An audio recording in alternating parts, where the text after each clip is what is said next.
Kai Edwards, week 4 of the women's soccer season. 2-0 so far. Thoughts up to date? Yeah, I think we showed good character and always responding to giving up goals, and I think it shows a lot out of a team to go up 2 goals. Shows a lot out of a team that they gave up 2 goals, but we always played on the front foot the whole game and always went for the game and never really got into a sheepish mode and always went for the next goal. On a side note, WCC just announced the addition of BYU to the West Coast Conference. Thoughts on what that means for women's soccer with the addition of BYU? Yeah, in the West Coast Conference, and you're now adding a top 15 team historically. Almost every year they've been to Elite Eights, they've been to a mini Sweet 16, so you're adding another top 4 in the conference team. So right there, we bumped the conference to historically one of the top 5 to probably one of the top 3, which for us allows us to play a program that's average 17 or so wins per year. They have their own network, so every year 3 or 4 WCC games will be on TV. We'll be on TV in Utah, so that definitely helps us recruiting wise and around the country since it's a national network. Talk a little bit. Let's look back last week. North Florida 4-3 overtime win. You led by 2 early in that first half.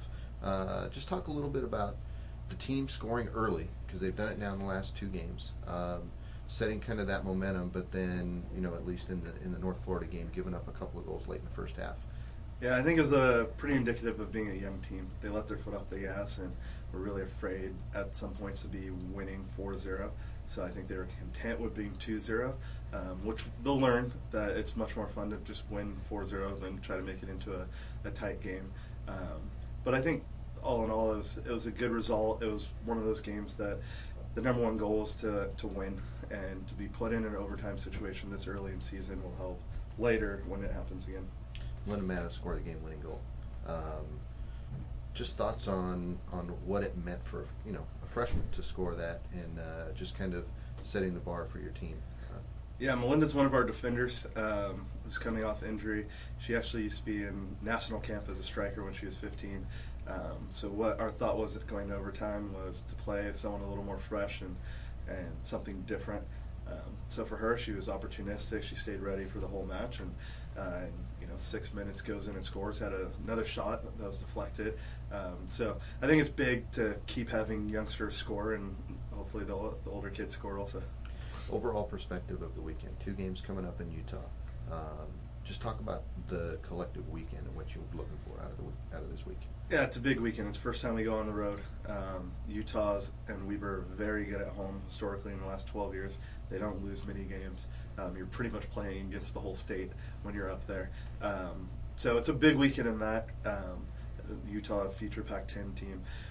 Our goal is to come together as a unit. It's going to be the first time creating a travel roster and going on the road and hopefully putting ourselves in a position for moment one, trying to get early goals, and hopefully the 4-3 win woke up our team a bit. So puts us in that situation to really go after the game. We're not going to go to Utah and sit. So I'm excited to see what happens.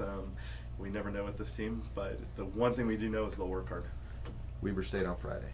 Thoughts on the Wildcats? Yeah, Tim Crompton's a great coach. He coaches the local club also. It's a great feeder program for him, and he's got a lot of Utah kids. They have a lot of pride. They're battling Big Sky team. So they'll play a 4-4-2 most likely. So it matches up very well with our formation.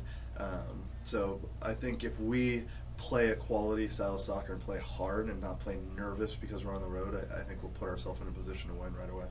Utah has struggled a little bit this year. Hasn't won a game yet, but they're opening up this weekend for San Francisco on Friday, and then you guys on Sunday. Just what do you expect from Utah? Yeah, this will be Utah's first home weekend, so their first 4 games were all on the road. So when they play LMU on Friday, I think we'll get a pretty good scout out of our WCC buddies, which will be nice. But you put a team at home after losing the first 4 games, I expect them to come out with absolutely everything. We have a Utah kid on our team, so I think that gives them a little bit of spite with them. And Rich Manning's a great coach, a California guy, so I'm expecting an absolute war on Sunday. Kai Edwards, good luck this weekend, and thank you. No problem.